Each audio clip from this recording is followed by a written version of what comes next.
지금부터 문재인 좌파 정권에서 희망이라고는 눈꼽만큼도 없는 절망 속에 복장 터지는 소식을 전해드리겠습니다.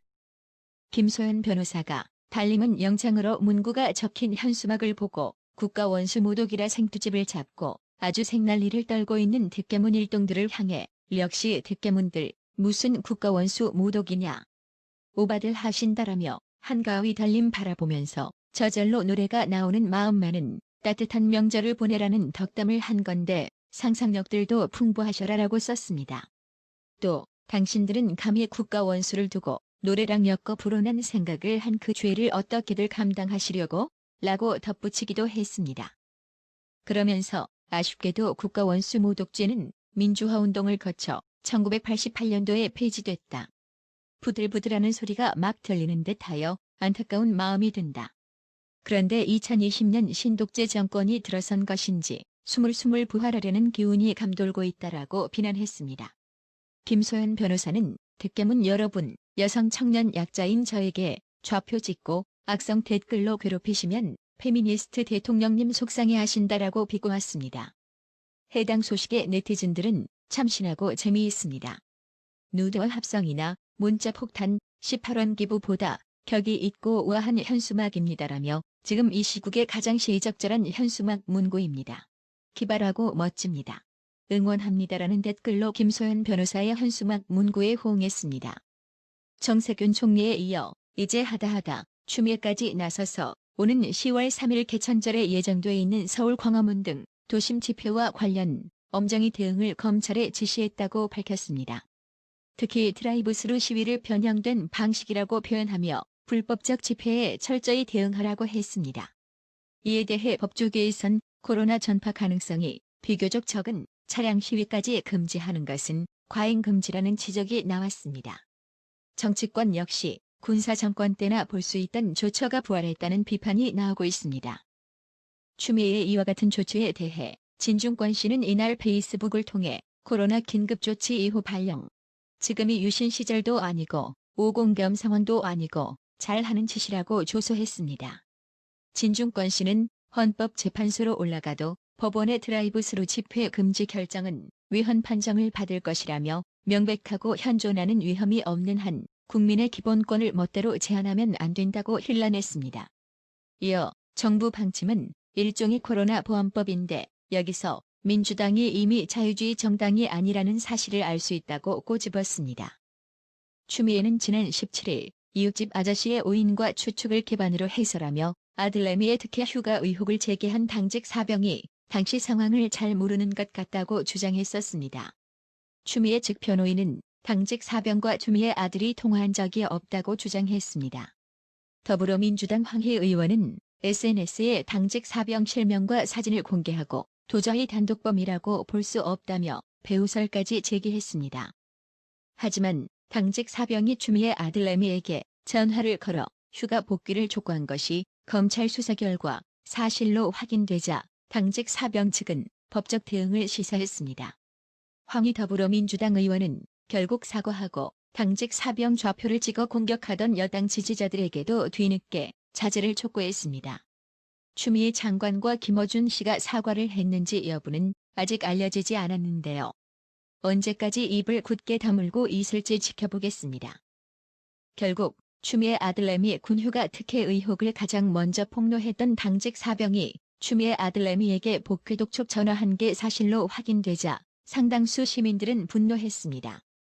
채널A 시민 취재 반응에 따르면 서울 성북구에 사는 문모 씨는 당직 사병에게는 무조건 사과를 해야 한다고 생각하고 공정성 있게 판결을 처벌을 내려야 한다고 생각합니다라고 했고 서울 은평구에 사는 고모 씨 역시 저도 아들이 부대에서 복무하고 있는 입장인데 너무 화가 나요. 진짜 눈물이 날 정도로 분했어요라며 추미애 아들내미 의혹 관련 분노의 심경을 피력했습니다. 또 소식을 전한 해당 기사에 달린 네티즌들의 댓글 반응을 살펴봐도 제발 저 거짓말쟁이 무법부 아줌마를 처벌해주세요. 동부지검은 추미애에게 확실히 개혁당했네. 이게 나라인가? 재수사해라. 추미애 신복들이 수사했는데 재수사해야지 등 수사 공정성에 의문을 표시하며 분노에 가득 차 있었습니다. 주호영 국민의힘 원내대표는 29일 검찰이 추미애 아들내미 서씨의 특혜 휴가 의혹에 대해 모두 무혐의 처분을 한 것과 관련 자기들도 얼마나 무안하고 자신이 없으면 수사검사 누구라고도 안 밝히고 슬그머니 발표하고 질문도 받지 않는다고 꼬집었습니다.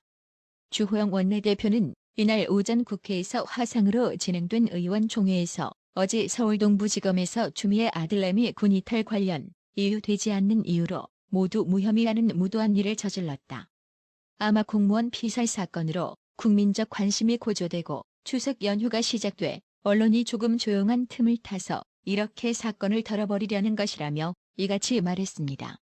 그러면서 군 이탈은 대법원 판례에 의하더라도 휴가 명령서가 없으면 군 이탈이 되는 것이라며 이 사건은 휴가 명령서가 없는 게 분명하고 구두로도 누가 휴가 명령을 했다는 게 밝혀지지 않음에도 무혐의를 냈다고 질타했습니다. 특히 대검찰청에서 수사가 미진하다고 더 밝히라고 했음에도 수사 질의에 응하지 않은 채 부실하게 던져버리고 묻혀서 넘어가도록 기다리는 것 같다고 비판했습니다. 주호영 원내대표는 의총 직후 기자들과 만나선 납득할 수 없는 부실투성이로 수사가 아니라 은폐 공모 방조에 가깝다고 본다며 불기소 결정 이유를 입수하는 대로 조목조목 반박하기로 했다. 이 결정 불복 절차가 고등검찰청에 항고하고 국회에서 특검을 추진하는 방향으로 의견을 모아가고 있다고 밝혔습니다. 곽상도 의원이 29일 배짱이들은 거짓말해도 법을 어겨도 황제 휴가를 가도 가짜 서류로 대학에 입학해도 부동산 투기를 해도 국민이 종살당할 때 아카펠라 공연을 즐겨도 감염병으로 국민이 사망할 때 짜파구리 파티로 박장대소해도 되는 나라라고 조소했습니다.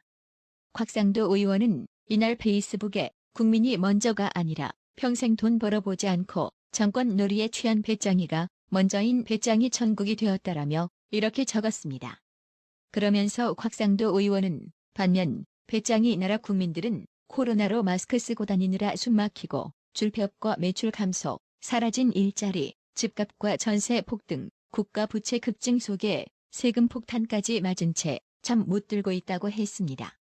곽상도 의원은 문재인 좌파 정권이 개천절 드라이브스루 집회에 강경 대응하겠다고 발표한 것에는 배짱이들의 횡포를 항의하지도 못합니다. 차량 시위도 못하게 해 배짱이 전국 고치기에 나섰다라고 일침을 가했습니다.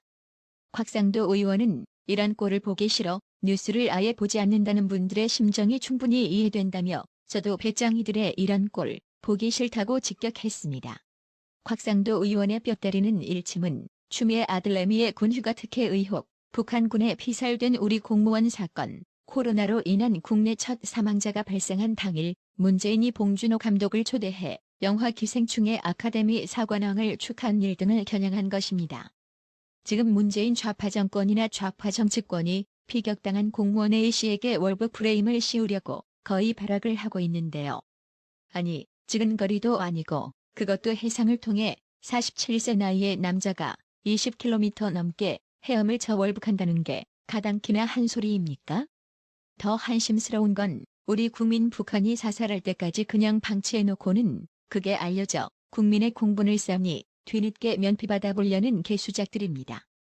국민의힘 김웅 의원은 29일 서해 연평도 인근에서 실종됐다. 북한군에 피살된 공무원이 월북을 했다는 민주당의 주장에 직선거리 20km의 가을 밤바다를 맨몸 수영으로 건너려고 하다니 해수부 공무원이 아쿠아맨인가라고 비꼬았습니다.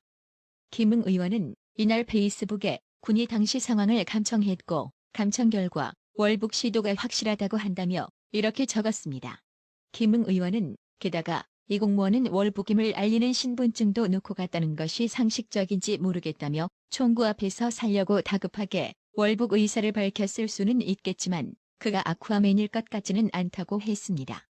해경에 따르면 실종 공무원은 21일 새벽 1시 30분쯤 서해 소연평도 인근 어업지도선 조타실에서 빠져나갔으며 당일 오전 11시 30분쯤에 보이지 않아 실종 신고가 접수됐습니다.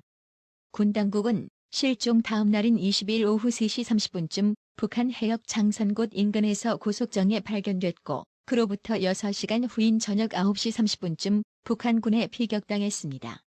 공무원이 실종된 소연평도와 장선곶까지는 직선으로 20km 거리입니다.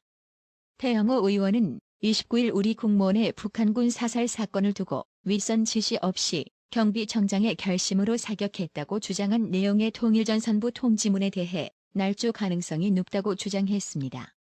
태영호 의원은 이날 페이스북에 북한군이 6시간 동안 우리 국민의 옆에서 기다렸다는 것이 처음부터 그를 사살할 생각이 없었다는 증거라며 이렇게 말했습니다. 태영호 의원은 북한군은 우리 국민을 처음 발견했을 때 행동 준칙대로 움직인 것 같다. 일정한 거리까지 다가가 신분을 확인했고 경고 차원에서 공포탄도 쏘았다고 한다며 북한군 휴전선에서 복무하다 귀순한 병사들의 말에 의하면 북한군의 대응 수칙에 수상한 자 접근 시 공포탄 발사 등 3회 경고, 그래도 접근 혹은 도주하면 조준 사격하게 돼 있다고 한다고 했습니다. 태영호 의원은 우리 군도 북한군의 초기 대응에서 구제 노력 방향으로 움직이고 있다는 첩보가 있다고 했다며 그러다 6시간 후 갑자기 사살했다고 했습니다. 이어 우리 군도 갑자기 상황이 바뀌는 첩보를 입수했으며 얼마 후 북한군은 그를 사살하고 시신을 불에 태웠다고 한다고 했습니다. 그러면서 북한에서 군사재판까지도 갈 수 있는 이런 결심은 군사재판을 비켜갈 수 있는 인물이나 집단만 내릴 수 있다며 최종 결심 채택까지 여러 과정을 거쳤을 것이고 여러 사람들이 관여했을 것이라고 했습니다. 북한은 지난 25일 우리나라에 보낸 통지문에서 청장의 결심 밑에 해상경계 근무 규정이 승인한 행동 준칙에 따라 사살했다라고 했습니다. 그러나 이번 사건에 북한군 사령부 등이 관여했을 것이라는 게 태영호 의원의 주장입니다. 태영호 의원은 그럼에도 책임을 정장 한 사람에게 다 넘겨 씌운 것은 비겁하고 치졸하다며 우리 군에 정말 첩보가 있다면 이번 만행의 결정자가 정장이 아니라는 것을 공개해야 할 것이라고 했습니다. 또 지난 25일 청와대가 발표한 북한 노동당 통일전선부 통지문은 29일 현재 북한의 대남 대외 매체 그 어디에도 없다며 북한이 통지문을 청와대를 내세워 공개했는지도 의문이라고 의혹을 제기했습니다. 그러면서 정의의 심판 시간을 앞당기려면 우리라도 가지고 있는 첩보 자산에 기초하여 진실을 밝혀야 한다고 했습니다. 울산 박미영님, 추석 연휴 기간에도 불구하고 어려운 나라의 TV를 위해 정기적으로 구독료 후원해 주셔서 정말 감사합니다. 나라의 TV는 보다 더 양질의 컨텐츠를 생산하기 위해 자발적 구독료를 후원 형식으로 받고 있으니 많은 성원 부탁드립니다. 구독 그리고 알람 설정, 뉴스 영상 내용이 좋았다면 좋아요를 클릭해 주세요.